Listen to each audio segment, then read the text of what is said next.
আজ গ্রামার পড়ব আমরা নুনদেয়, উনদেয় নুনদেয়। এখন ভার্বের শেষে হচ্ছে নুনদেয় যোগ হয়, ভার্বের শেষে নুনদেয় যোগ হয়, আর অ্যাডজেক্টিভের শেষে উন বা নিউনদেয়। যদি বাচ্চিম থাকে তাহলে উন, আর বাচ্চিম না থাকলে নিউন। যেমন যদি বলি ইপ্পুদা, ইপ্পুদা, তাহলে আমাদের জানি মূল শব্দের দা বাদ যায়, এবারে গ্রামার যোগ করব। যেহেতু ইপ্পুদা একটা অ্যাডজেক্টিভ, তাহলে নিচে বাচ্চিম নাই, তাহলে কি যাবে নিউন, ইপ্পুন। আর যদি বাচ্চিম থাকতো তাহলে উন যেত। আর ভার্বের শেষে কি হবে, আমরা যদি ভার্ব দিই, একটা ভার্ব হচ্ছে মগ দা, দা বাদ দিই, তাহলে মগ নুন দেয়, মগ নুন দেয়। এখন এই নুন দেয় উন দেয় কখন বসে, এটা হচ্ছে আমরা জানি যে গ্রামারগুলো নিশ্চয়ই দুজন ব্যক্তি থাকবে, একজনের কথা রিপ্লাই করে আরেকজনের উত্তর দেয়। একা তো জীবনের লাইফে কখনো কথা বলা যায় না। তাহলে আমরা প্রথমে একটা দেখি যে 1 নম্বরে বলেছে অন্য ব্যক্তি যা বলছে তার সাথে একমত না হওয়া বা তার বিরোধিতা করা।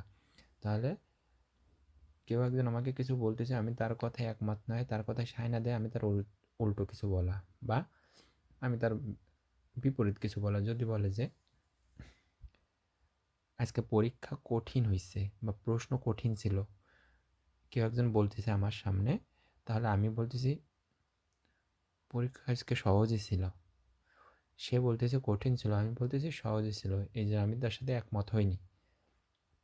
অথবা আমি কোথাও কোনো বিয়ে বাড়িতে গেছি, খাওয়া দাওয়া করলাম, বা কোথাও দাওয়াত খেতে গেলাম, খাওয়া দাওয়া করলাম, খাওয়া দাওয়া করার শেষে কেউ আজকে বললো যে খাবারগুলো মজা ছিল, আমি কি বললাম যে তেমন মজা ছিল না।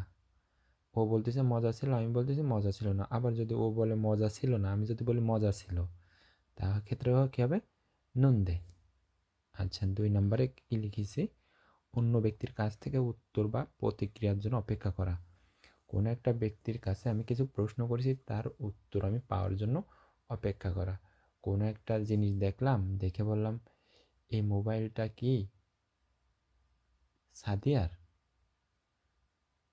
বা এই মোবাইলটা সাদিয়ার, তাই না? উত্তরে সে উত্তরে কি বলবে, এই যে উত্তর দেওয়ার একজন আমি প্রশ্ন করে আরেকজন উত্তর দেওয়া, বা তার কাছে প্রশ্ন করলাম যে এই বাড়িটা কার, এই মোবাইলটা কার, এখন তার উত্তর পাওয়ার জন্য আমি যে অপেক্ষা করলাম, তখন সে বলবে হ্যাঁ এটা সাদিয়ার মোবাইল বা এটা সাদিয়াদের বাড়ি।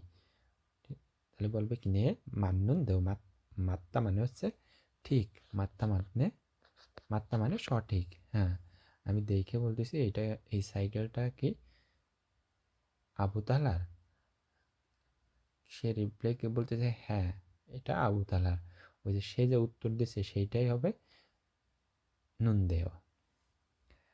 আর একটা লিখেছি 3 নম্বরে, কোনো কিছু দেখে অবাক হওয়া বা কেমন অনুভূতি হওয়া। আমি কোনো একটা জিনিস দেখে অবাক হয়েছি, বা সেটা আমার জানা, সেটা কি আমার জানা, জেনে আমি অবাক হয়েছি বা দেখে কেমন অনুভূতি হয়েছে। যেমন কেউ একজন কোরিয়ান ভাষা ভালো পারতেছে, আমাদের দেশে একজন কোরিয়ান গেল, কোরিয়ান যাওয়ার পরে ওই কোরিয়ান বাংলা ভাষা ভালো করে বলতেছে আমাদের মতন করে, তখন আমরা কি বলবো, তারে দেখে তার ভাষা শুনে বলবো ও বাংলা ভাষা ভালো পারে। তাহলে বলবো কি বাংলা ঝাল, ঝাল কি জাল হাদা, মূল শব্দ হচ্ছে ঝাল হাদা। ঝালাদা মানে ভালো পারা, এটা ভার্ব।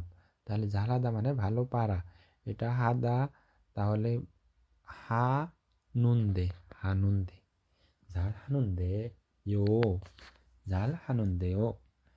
তাহলে আমরা বুঝলাম যে কোনো কিছু দেখে অবাক হওয়া বা কেমন অনুভূতি হয়েছে সেটা প্রকাশ করা, সেক্ষেত্রে কি এই যে নুন দেও বা নুন দে ব্যবহার করা। আমরা তাহলে 3টা বিষয় জানলাম, কোনো একটা ব্যক্তি তার সাথে দ্বিমত পোষণ করা, তার কথায় সায় না দেওয়া, আমি তার বিপরীতটা বলা, আর একটা হচ্ছে কোনো কিছু কাউকে প্রশ্ন করেছি সেটার উত্তর পাওয়ার জন্য। আরেকটা হচ্ছে কোনো কিছু দেখে আমি অবাক হওয়া বা কোনো কিছু দেখে বা শুনে সেটা আমার কেমন অনুভূতি হওয়া সেইটা। যেমন যদি কোনো একটা খাবার খাইছি রেস্টুরেন্টে, খাবার খাওয়ার পরে যে বললাম খাবারটা মজা আছে, এই যে আমি খেয়ে যে আমার একটা অনুভূতি হয়েছে না খাবারটা ওই টেস্ট আছে, এটাও কি একটা। এখানেও বলছিলাম যে বিয়েবাড়ির কথা, এটা হচ্ছে দুইজনের কথোপকথন। আবার 3 নম্বরে বলতেছি নিজের কথা নিজেই বলতেছি বা নিজে কাউকে বলতেছি, একা একাই কাউকে বলতেছি, সে কিন্তু কোনো কথা বলতেছে না, আমি নিজেই উত্তর দিচ্ছি, হ্যাঁ এই এই রেস্টুরেন্টের খাবার দাম মজা ছিল। সেক্ষেত্রেও কী হবে, উন্দে নন্দে। এখন আমরা একটু উদাহরণ দেখি। মা বউ বলতেছে, একজনের নাম অনুল আজ নালশিকা থওয়ায়ও। একজন বলতেছে অনুল আজ নালশিকা থওয়ায়ও, মূল শব্দ হচ্ছে থপ্তা মানে গরম। তাহলে বাবু বলতেছে, বাবু আরেকজনের নাম জনন থন দেও, সরি, এখানে হবে হচ্ছে, আমরা একটু দেখি, অনুল নালশিকা থন দেও, এর আগে আমরা আন বসাই দিই, আন থন দেও। মাবু বলতেছে আজ আবহাওয়া গরম না। বাবু বলছে জনন থন দেও, আমার কি গরম লাগতেছে, আমার কাছে কি লাগতেছে, গরম লাগতেছে। অথবা এই মাবু যদি বলে অনুল নালশিকা থোয়ায়ও, তাহলে এর বিপরীত বলবে আনথন দেও, আনথন দেও। একজন বলতেছে যে আজকে গরম, আর একজন বলবে গরম না, এই যে বিপরীত উত্তর দেওয়া, আনথন দেও, আনথন দেও। ঠিক আছে, তাহলে আমরা বুঝলাম একজন আরেকজনের ই করবে, বিপরীতভাবে কথা বলবে। 2 নম্বরের উত্তর দেখি। 2 নম্বরে কি বলতেছে, একটা গা দিছি একজনের নাম, খগি শামীম সিজিব ইজিও। বলতেছে ওটা কি শামীম সাহেবের বাসা, জিজ্ঞেস করেছে কিন্তু প্রশ্নবোধক চিহ্ন। নে মান্নুন দেও, তাহলে আমি একজনকে জিজ্ঞেস করেছি, তার উত্তর পাওয়ার জন্য আমি যে ওয়েট করতেছি, এই যে উত্তর যে দিচ্ছে সেই উত্তরের ক্ষেত্রে কী হবে, নে মান্নুন দেও। 3 নম্বরে একটা দেখি, ওয়াহ ইয়োরিরুল ঝাল হানুন দেও।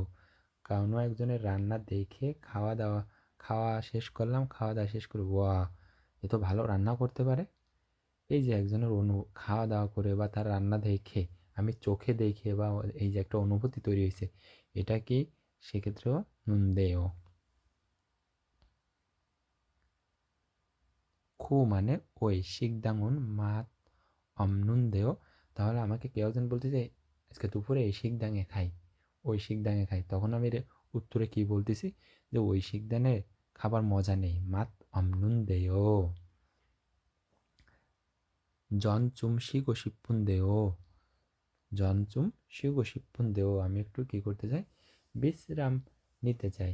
তাহলে আমি হয়তো বা কালকে কোনো কাজ করতে করতে ক্লান্ত হয়ে গেছি, সে আমাকে বলতেছে যে আম, আম, আমি কোম্পানি থেকে কাজ করে আসছি, আসার পর বাসায় দেখা যাচ্ছে আমার রুমমেট বলতেছে যে এই কাজটা একটু করে দিদি, তখন আমি বলতেছি যে কি আমি ক্লান্ত, আমি একটু রেস্ট নিতে চাই। সেক্ষেত্রে কি জনচুম শিগো শিপ্পুন দেও, আমি একটু রেস্ট নিতে চাই। আচ্ছা, আবার নেইল শিয়ামুল বনুন দেহ, বলতেছে চল, কোনো এক ফ্রেন্ডও বলতেছে চল মাঠে যেয়ে খেলা করি, ও আমাকে একটা প্রস্তাব দিছে, তা আমি ওর প্রস্তাবে কি রাজি হইনি।